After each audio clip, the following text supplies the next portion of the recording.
It's actually Toronto's my #1 stream city Really? in the world. So I would not have guessed that. shout out to the Toronto family, but shout out to the Utes. That's what they say in The Toronto. Utes. I'm gonna get roasted for that one, but we have a good friend of ours, George at Apple Music, has been a big help of ours and big friend, and he kind of put us on some playlists, started catching a little fire in Toronto. We played a lot of shows in Canada this past summer, and it's been fun.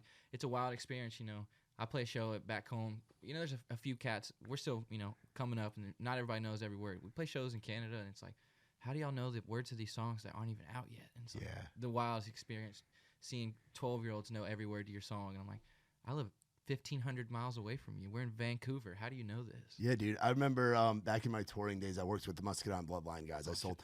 I'm part of that same tree that Sam Crabtree's from. Where he was out on the road with them. I was a little bit after that, but I was selling their hats and T-shirts to make my living, to pay my rent down here.